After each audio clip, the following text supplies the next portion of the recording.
Well, the shop's starting to come to a close. So it's a pretty sort of sad day. I've still got stacks and stacks of gear, which we're going to have to try and sell on social media. Hey, little buddy, the Black Panther. So I'm just in here today packing most of it up. Let's put it up for sale through home. Still got a few rods, not many, but we got tons and tons of lures. Beautiful lures. I've already ripped most of the plastics off the wall, but we've still got boxes of soft plastics. Yes, it's a sad, sad day.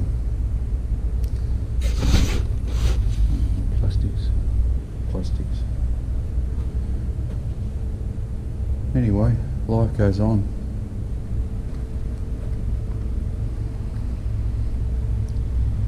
This cabinet here's got most of my favourite things in it. This is my bond with the Parramatta River here. Up there.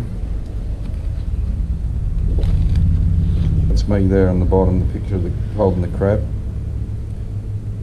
It's at Parramatta when I was 9 years old. Here it says, below, the biggest and most unlikely catch of the day was the 1 kilogram mud crab.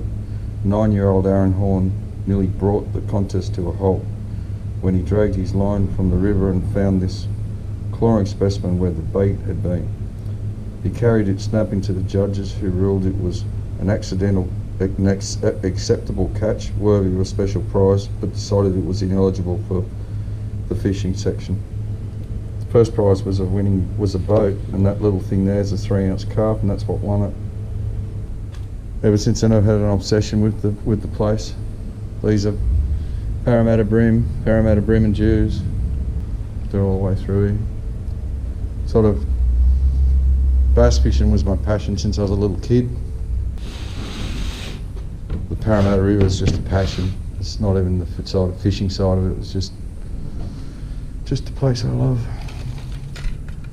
Anyway, life goes on. I still don't know what I'm going to do with my future. As you can see, the shop's gone. It was something I planned that I'd be here for the next 10, 15 years. This was my future. I'm up in the air, I don't know what I'm going to do in life at the moment. We've got one fun shop. So we're going to miss the people that come in here, that's for sure. Just give you a bit of an idea of what's going on. Some people have asked on YouTube. I still want to do my YouTube videos. That's a passion of mine. If an opportunity comes down the track, I'll jump back in, but I don't think it's ever going to happen. These are probably some of my proudest moments are sitting up here. A lot of these trophies, young Cody Stewart's got a lot of them. They're not all my trophies, so I have to handle up that. This. I worked so hard for this. It was my ambition in life at the time. 98, 99, 99, 00, 2000, 2001. Aaron Horne. And then I stopped. Then I went into bream fishing, which I still haven't successfully cracked. I got that Gamakatsu Samurai rods novelty check there for 4,800. That was a bets final we won. We won a few bream comps. But all of that part of my life's still there. I still enjoy going out and being competitive against the boys. And then a big part of my life was fishing the creeks. A lot of these lures in here you see are lures that I've destroyed. And most of the stuff you see in here is stuff I've picked up off the ground while in the creeks while I've been doing these videos. The people in the cabinet are all ex-customers. That's a special thing here. Fune on bass. The greatest bass fisherman ever lived. Well, he's still alive, I hope. Anyway, I'm now back to packing my walls. There's so many good lures here. I still hope to sell them.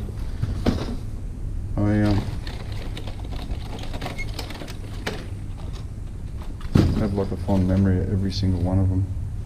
Even these things here. I bought all this big block because I just thought, wow, these are going to sell. Wow, that good. And it's surprising I barely sold one. So no one really knows. These things, wow, it's a buzz bait with a lure. Like if the cod hit them like the bass do, sensational. I have several of them in my box. Stuff like this, I can't believe no one uses anything like that. I love my big cranks. That to me, that's just the most awesome big fat carp lure. These big fat jazz lures. Like I like my stump jumpers and everything, but if you're fishing fresh water, that's just a big fat carp. Amazed it didn't sell. $17 lure. It's even prettier. Pompadours, everyone knows about them. Most of this stuff, when I bought it, I tested it all on the bass. My attitude is if a bass reacts to something, so will the cod, so will the juice, so will anything. These things here, they're unbelievable. Bass just can't smash them. You got to have, if you're going out bush, you've got to carry some whole body frogs because you can cast in the dark at things that you can't see. Get your lure back, and you know if a fish is there, he's going to buff it. Especially the glow in the dark ones. Nearly every lure in this shop I've actually 99.9% I've used. So stuff like this I used to use these 30 years ago. Old chubs. That was up there with one of my favourite poppers. That the Rapala. And then the mega bass poppers if there's any left. That's the walk the dog, but the actual mega bass poppers as well. Yeah, look at these beautiful evergreen lures. Gorgeous Japanese lures. Anyway, to all my customers, everyone that's shopped here over the years, thank you very much. I really appreciate it. I appreciate the support. I love the fact that you guys follow us on these YouTube videos, so thank you very much. Yeah, I was a root plumber for 25 years before I bought this shop. Oh. You can't even get these anymore. That one and that one. I don't even want to sell them. That wasn't what I set out in life to be. Actually, well, started at the beginning of when I was a kid. I grew up at Balcombe Hills. I lived across the road from Cumberland Forest, so as young as 5 years old I used to jump out of the bedroom window at night, go down and listen to the wild pigs and things rooting around in the paddocks in the bush. I'd have a fight with my dad, I'd run away from home, you know. Mum used to say, you're going to go look for him, and Dad used to say, no, he'll come home when he's hungry. Which I did, you know. I spent most of my childhood, like I'd leave, like come home from school and I'd go straight down into the bush and just played on the creeks down there. James Mill Creek was my little playground. When I left school, I tried a few things out, didn't work, so I ended up going bush. I went out west on the cotton farms. I spent years and years out there working the cotton, which was the reason why I became a roofer, because roofing wasn't half as hard as cotton work, working out there anyway. So then I ended up meeting Jan. I was picking fruit at the time. I was working up and down the east coast. This is going back nearly 30 years ago now. It's great. I went down to Tasmania and picked apples for a season, which gave me enough money to get to England. I had enough for airfare and I had $1,000 Australian.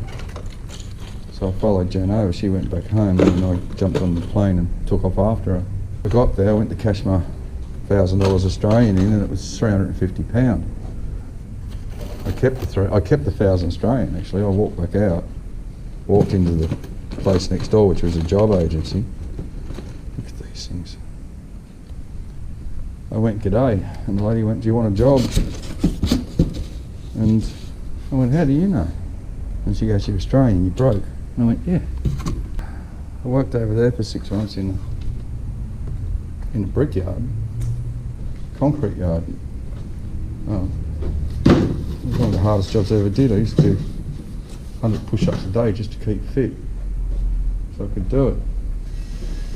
So I did that, come back to Australia, and my plans was to get a trade, buy a house, pay it off, and then go bush again. Well, I got the trade. I went and worked for my uncle for love. One of the closest people in the world to me. Where is his photo? There's my uncle. Where did I put everything? He's recently passed away, but that's him when he was a young man. Can't find it. There'll be a picture around here somewhere of him anyway. But I went and trained up for love with my Uncle Vince. Got a job as a roof plumber and bought my house. Did all of that. Spent 25 years working on my own, basically, standing on roofs, talking to myself. I've always been a contractor, so I never had a lunch break. I was slowly going mad. And over that 25 years, I've fallen off. Oh, I think we counted. There was six bad falls I had off roofs, like really bad ones. Once again, because I was working on myself, we had wage insurance, but we never claimed it. I used to strap myself up and just go back to work. I felt I was one fall off being a pensioner. And then Benny was stressed out with the shop. He's a bachelor, he's on his own. So he knew about my passion, so he made me the offer of buying the shop, and I jumped at it. I'd talked my wife into buying a tackle shop that doesn't make any money, because I was so passionate about the local community, the local waterways, the local environment, that I was just going to get in here and make it work. My plan was to get every kid I could addicted to fishing. So I got in here. We've gone 4 years and we've thrown a ton of money into it. You know, we put everything that we had into this business. And look at this. Can't buy these sort of things anymore. We tried everything. We dropped our overheads down to minimal. We got very little wages, and we still couldn't complete. The online market is one thing you can name, but it's more, really it's more the bastardisation of the whole tackle industry. You know, big tackle companies allow their products to get sold cheaper across the board than what little guys like me can buy them for. So they know they're going out, like they're sending us under, and that's what's happened. I'm not going to blame that only. There's a lot of factors, you know, but I did try hard to keep this thing running. I really did. I mean, blood, sweat and tears. It's what, 1, 2, 3, 4 red dying fish. I mean, my goodness. They just can't catch fish. They've been sitting there forever.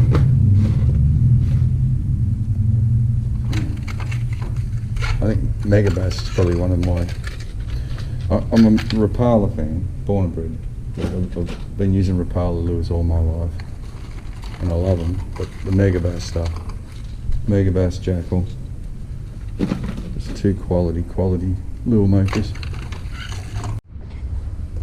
Oh, where were I? That one's full of plastics, line, plastics, hard bodies, and then the whole Eskies choppers, plastics.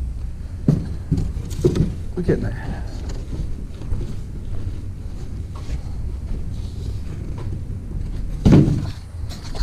Because obviously I've got a bit of time on my hands these days, I'm going to make a lot more effort to be accessible through social media. I'm a little bit gun shy when it comes to Facebook and everything, but I will be a little bit more accessible. But in the comments, if you I have been reading them lately, and I will make an effort to answer a lot of your questions in videos. So if there's anything you want to know more about, like how I rig the plastics up, more technique based,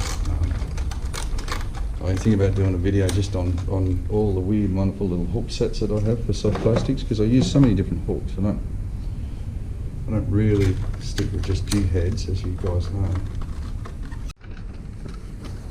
That there is the original bream lure.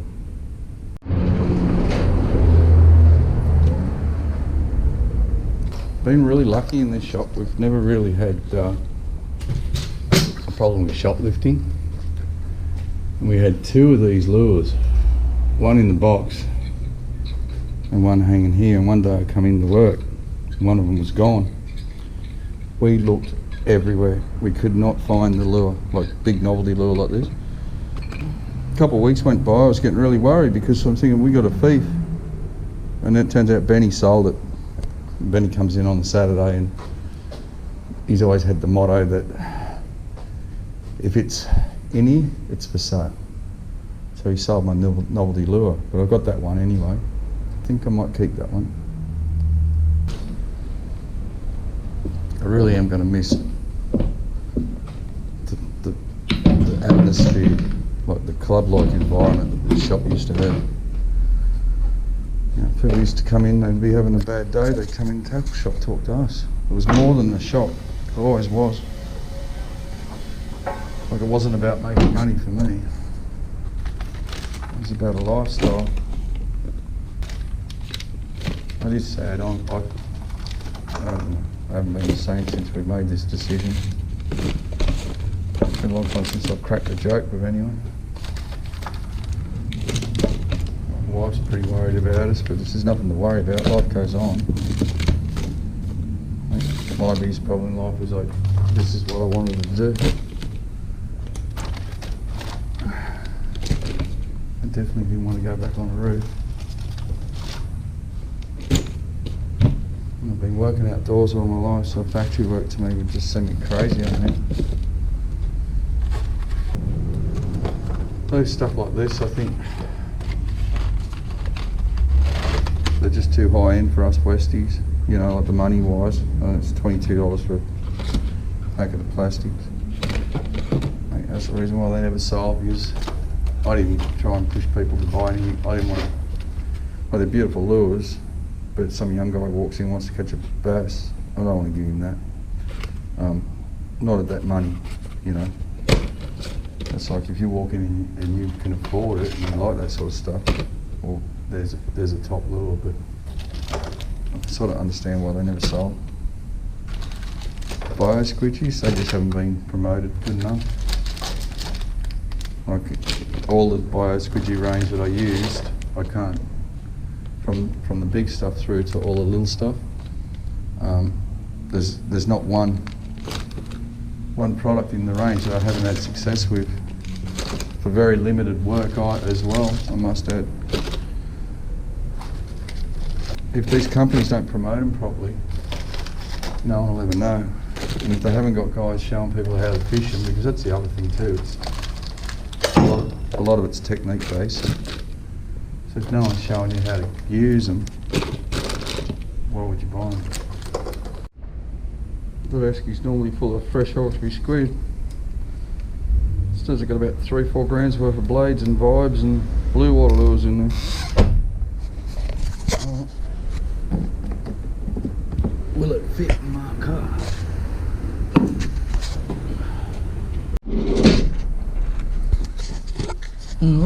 Yeah, when I bought the shop, this cod head over here, it was here, Benny had it, and he said to me, look, the cod head's not mine, it's not yours. It's here on commission, it's up for sale, but I don't want to sell it. If the guy ever comes in and wants his money, I'm going to buy it off him. It was caught in 1953, 104 pound. Anyway, I've had the shop for about a week. This bloke walks in, and he comes up and he goes, that cod head, what are you doing with the cod head? I said to him, look, it's not mine. I said, I don't own it, it's here for sale on commission, but when the guy comes in, I'm going to buy it. Well, he put his hand out to shake my hand and said, well, I'm the guy that owns the codhead. So I bought it. I bought it out of trade with him, and now it's mine. I just love it. I love the fact that it's mouth shut. I love the fact that it was caught back in an era where this was taken, people used to knock these big beauties on the head. I don't really want to sell it. So if I did, it'd be for a lot of money, let's put it that way. No, I don't want to sell it. Right, I've got all that junk up there to pull off the top. Security cameras down, and then I start pulling all these walls apart.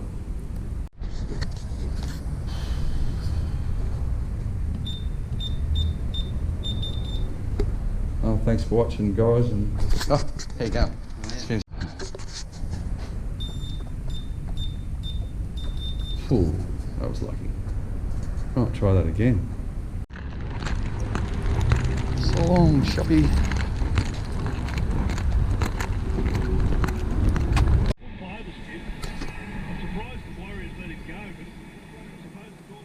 How sad was Parramatta the other day? Anyway, this is the new location for Windsor Bait and Tackle. Hidden Valley with my Uncle Vince. Aaron Horne Bass, Part 3. 400 plus bass. Ooh, that'd be worth watching. Back late 90s, I went crazy with a digital camera. Basically filmed everything you guys are seeing again now on YouTube. Little Cat Eye, 3 fish, September, Brooklyn, Barry Me.